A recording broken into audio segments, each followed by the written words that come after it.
Dad, I don't want to marry him, she wins. Why you have to marry him? Do you understand me? If you don't. This time mom controls herself and glares at her. I'm talking to my dad, not my dad's third wife. Mrs. Mann says what and she throws a dad glare at her. Mrs. M, do you see how she's talking to me? She always treats me like this. I can't tolerate her anymore. If you don't make her marry him, I will leave this house. Mom starts looking at both of them, confused and disappointed. Why do you always both fight? I'm done with all of this. And why you have to marry him? So is your father and you love me, right? I'm not.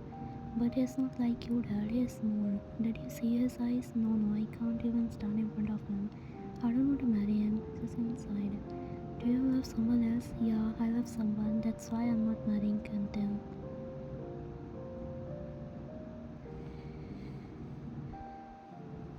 Who is that person, Van? He's from my college, Dad. Don't ask me more questions. I'm your dad, Van, and you have to marry Kim Tang. Why do I have to marry him when I'm saying I don't want to marry him, Dad? She sighs. I said I love someone and I love him so much. I want to spend my life with him. Dan, you won't even find his body. Her eyes widen. Sigh and sips her tea in frustration. What do you mean, Dad? You are going that person, not me, but with him and his family can. Love his temple. Listen, Van, I think Tang is obsessed with you. He said he wants you, only you. He told me this months ago and I refused him. But then a few days ago he said he wants to marry you or he will destroy our entire family. I can't see anything. Listen, I don't hate Kim. They have always been our good friends, but when things are this I could tell he was more than serious, like he would kill any of us if he didn't make you marry him.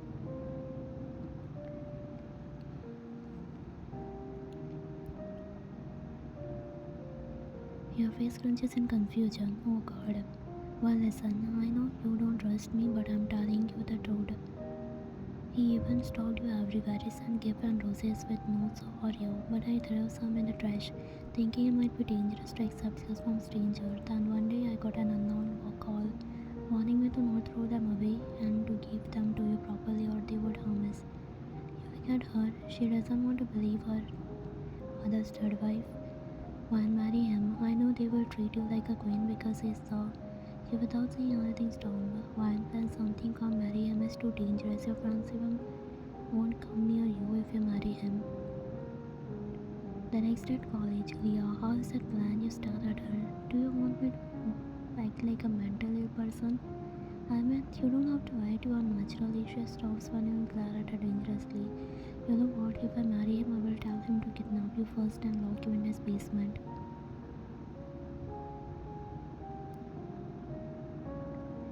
One, sure, she has to you for to lower your voice. Don't shout. My 11th sense is telling me someone is keeping an eye on us. You turn around and look everywhere. Yeah, don't creep me out. I am not. Now tell me you don't want to marry him, right? You would lower your head and whisper to each other.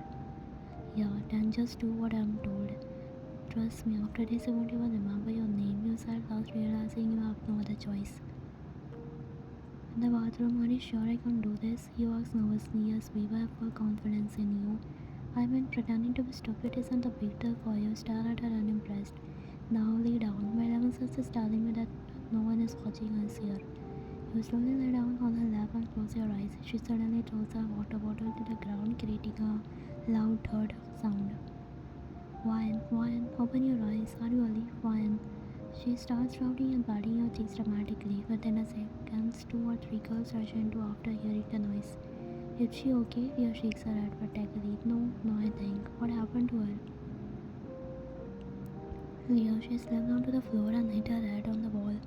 I think her head got hurt and she's unconscious.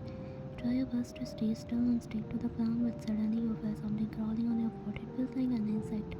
God, why now you think? Oh no, we have to take her to the medical room. Leah now swiping her fake tears dramatically. Let's help her. All the girls nod in agreement. Leah grabs one of her shoulder while another girl grabs the other, supporting you. The third girl helps you from behind to keep you balanced. In the medical room, doctor, she hit her head and this is not a minor injury. What? Doctor, yeah, actually she hit her head very hard and which caused her to brain start functioning like a child. Your class teacher is sudden and shocked. The doctor glanced at Leon. She subtly gives him a thumb. Okay, I will inform her parents. At a hospital, what? My daughter lost her memories and become like a child. Mr. Min couldn't believe what he was hearing. After your teacher informed your parents, they rushed to the school. When the school doctor told them about your condition, they didn't believe it, so they brought you to hospital for confirmation. However, Leah had already done her work perfectly here too.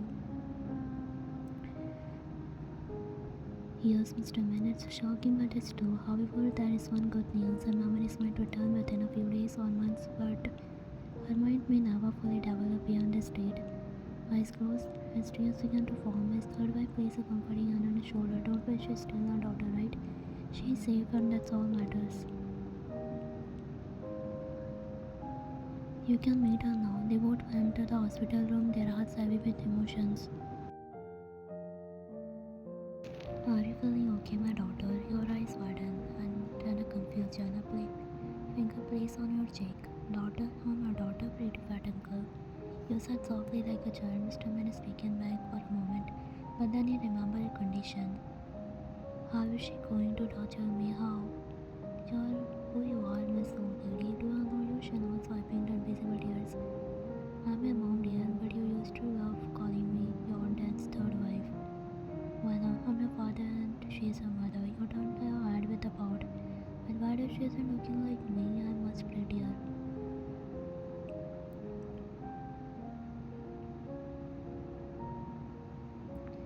Just Leah entered with a armful of candy. Look who is here, she says cheerfully. Candy, this is for me, honey. You exclaim excitedly, but suddenly you pause. Wait, but who are you? Good kids don't take candy from strangers. I'm not a stranger, kid. I'm my best friend. Best friend? The Kim mentioned. What you mean? She lost her memories and become mentally ill. He shouts, his voice filled with disbelief. I'm telling the truth, young. I went there like you asked to deliver the gifts, but she's not one. You know, she has completely changed. She was wearing some weird cotton dress and she even called me uncle. Seriously, she calls me uncle. His eyes widened in shock. Then Mr. Min confirmed this, even showed me medical report. Did you verify the hospital and the doctor issued a report? He asked angrily. Jimmy nods. I am smarter than you think, Dunk. I went to the hospital myself. Dr. Jane said it's true. She will never fully recover her brain function. Suddenly Mr. Min Kim burst into the room, slamming the door open. What the hell is going on then? The whole world is talking about how the famous mafia leader's daughter Wayne is mentally ill. Jimin covered his mouth in a shock. The young fist clenched as if expression darkens. No, she is not. She is completely fine. I love her and I know she is fine. Then, do you really think you can still marry her? Your name and reputation will be completely ruined. His face darkened further. I don't care. She still has the same soul. He says in a deep, cold voice with Kim's eyes. I'm glad you think that way then, but remember if she becomes part of your life, you must make her your queen. That please, I know what I'm not a child and you think I'm this upset man who is selfish and know things about only himself, then you are wrong. He was frustrated. Her love, her soul, or just her mind or body. He stops himself from saying more. And the mansion Thanks arrives unexpectedly. Mr. and Mrs. Men with him on the couch waiting for you. Soon you walk in, wearing a long princess dress. Mrs. Man, why are you wearing this? Because you said my prince is coming to see me, so I dress like a princess. You spin happily in your dress. Man, oh God, what I'm doing? This is so embarrassing. God, please take me now. I want to dig a deep hole and hide forever. But where is my prince? You glance at him but completely ignore him. Here, why? This is a prince. He points at Tang. You make a funny, confused face. This man? But he's a man. I thought his son was my prince. Tang is widened and nearly chokes on her tea. What nonsense are you saying? She glares at you, then quickly remember your condition. Tang, I hope you understand she is mentally. Tang cuts her off with a dark gaze. She is completely fine to me. His deep voice sends a shiver down your spine. Yama, why you sit between Mr. and Mrs. Man trying to hide behind your dad's third wife?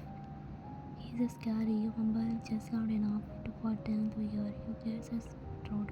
Why I'm not scary? Look, I bought something for you.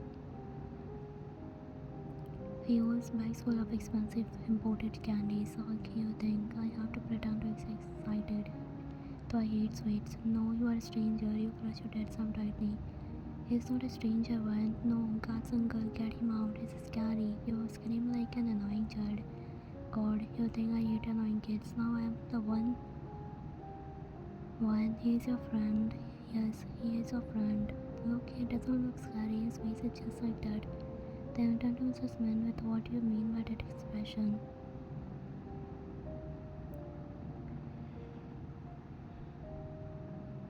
Sometime later, I tried my best. I really did. I went, I bound that I clung to my dad like a lifeline.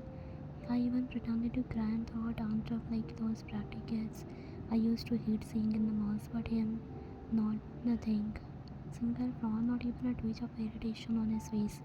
They just sat there watching me with an unreadable expression like he was studying me. Instead, he leaned forward, his face just inches mine, his dark piercing locked onto me, making my breath itch. But Princess, do you really think this will work on me? Softly, almost amused, the young said.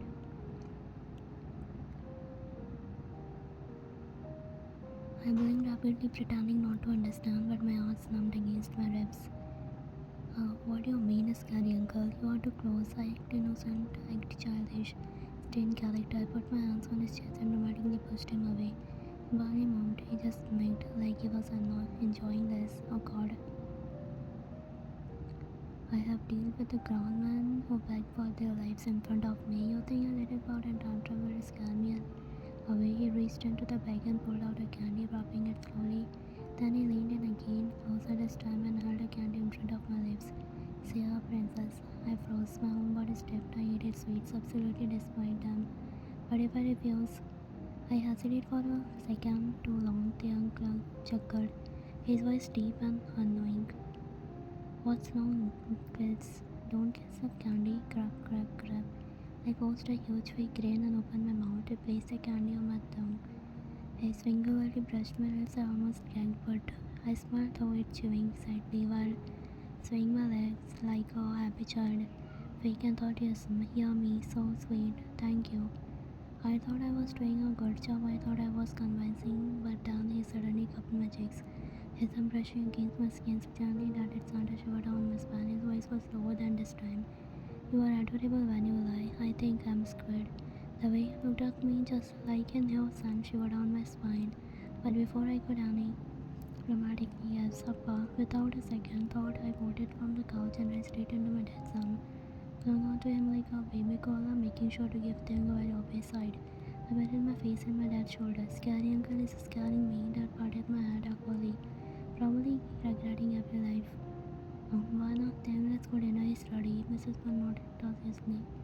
Yes, let's all eat together as a family. I picked a thing to my dad's shoulder, expecting him to look at least little annoyed. No, instead he just adjusted his suit, sighed, and stood up as if he owned this place. Then stupidly long like casually strolled over the dining room like he belonged here. At the dining table, I made sure to sit between my dad and Mrs. Mann, placing them like a protective barrier between me and the young. He of course sat directly across from me, his sharp eyes watching my every move. Fine, if you won't get annoyed, I will force him to. I picked up my spoon and banged it lightly. The uncle, the table went silent, my dad slipped. Mrs. Mann coughed into a napkin. The young hour simply raised an eyebrow.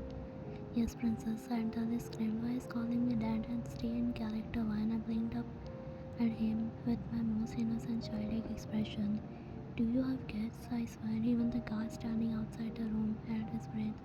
Then just stared at me for a second before setting his smoke down. No, I gasped, dramatically placing my hands on my chest. What? But you are so old. Mr. Man choked on her water. Dad closed his eyes like he was praying for a patient. I'm 25. I shook my head vigorously. That's basically 15 kids here. Dad let out a tired sigh while I ate your food. I ignored him and leaned forward, eyes widen with fake excitement. But it's scary, uncle. If you don't have a kids, then how will I play? I want to play. Then tapped his finger against the table, looking completely unbothered.